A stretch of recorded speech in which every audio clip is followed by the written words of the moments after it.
All right, in this lesson, we're going to be talking about how you solve systems. And remember, solving systems means looking for a solution point. We know that a solution point is any value or values which make the equation, in this case we have more than one, so it's equations, true. And we know that it has to work for us because we're doing a system, meaning we have one or more equations, has to make both of the equations true at the same time. And we're looking for some sort of ordered pair, some x, comma, y. That's what we're looking for. That's how we know we're done. So this method is something you have seen in Algebra 1. And the substitution method starts off by solving one of the equations, does not matter which one, for one of the variables. And there's usually something that's easiest. Then we substitute that variable into the next equation and we solve. So let's take a look at this first one here. Notice you have y equals 4. So it's already set up, it's already solved for y. We are going to take this value, since it's y, and substitute it right here where there's a y. So we would say 3x plus 2 equals 2. And then into that place, we'll put the 4. And notice that we only have x's left. There's no more y's. That's good. We like it when one of the variables disappears here. So we'll solve for the x.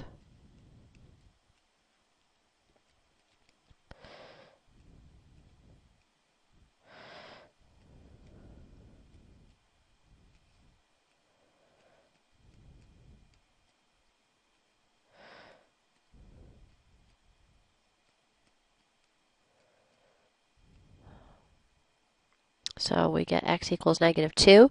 Then we take and we plug that back in to get our y value. Now actually for this one it happens that our y value is sitting right here. This is kind of an easy one. It's already set up. So we will say the solution point is -2, 4. That's our solution point.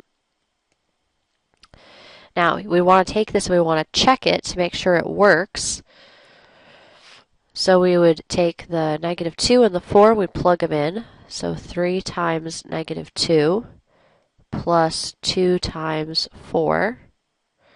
Does that equal, question mark, does that equal +2? So we get -6 plus 8 equals 2. And yes, this would be 2. Check. All right, let's try another one. Here's one where it's not quite set up already for us.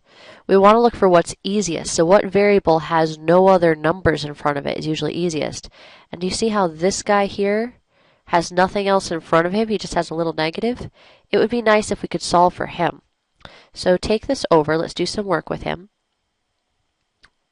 3x minus y equals 0. Let's go ahead and add y to both sides. So we get 3x equals y. So now that we have this, we're going to substitute that for the y in this equation right here.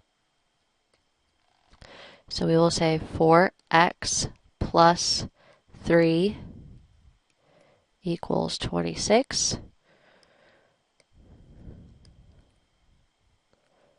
Substituting our 3x. Just like before, we see that there's no more y, it's only x's left. So we'll go from here, 4x plus 9x.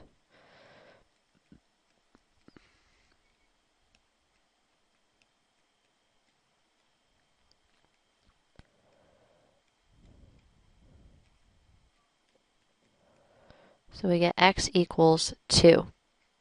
Now that's half of it. We still need to figure out what our y is. So bring him back up. And we get 3 times 2 minus y equals 0. So 6 minus y equals 0. And then let's go ahead and add that y again to both sides. So we get 6 equals y. So this is our solution point, 2, 6. right there. Okay, here are two more examples for us to look at. Again, this one is already solved for y equals here, so it's set to go. We will take 2x plus, and then leave a space for the y, and then this guy here will insert for the y. So x plus 1. So we get 2x plus x plus 1 equals 7.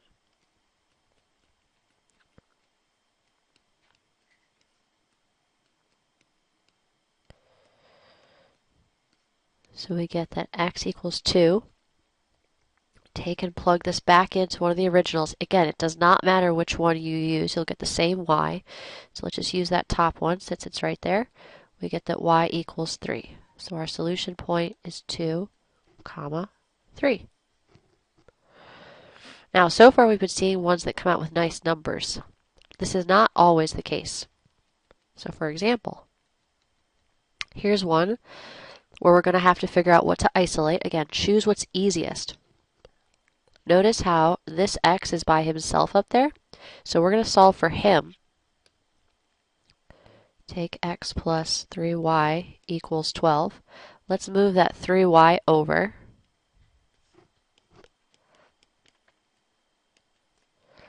And now that we have this guy, that is what we're going to substitute for this x right down there in the second equation.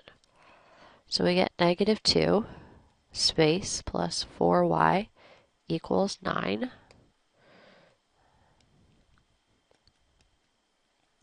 Make sure that you distribute that negative 2 to both pieces.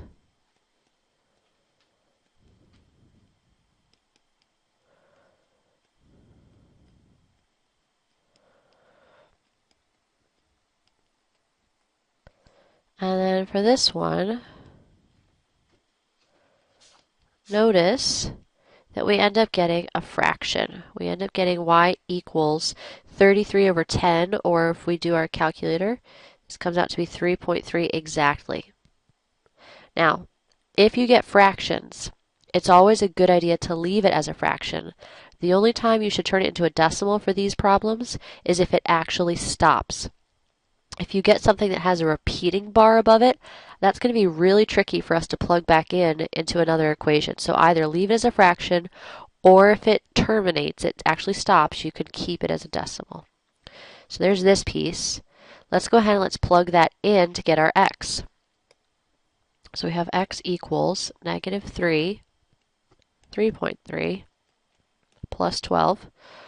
X equals negative 9.9 plus 12. X equals 2.1. So our solution point for this one is 2.1, 3.3. Okay. So sometimes you do get decimals, sometimes you do get fractions. That's okay.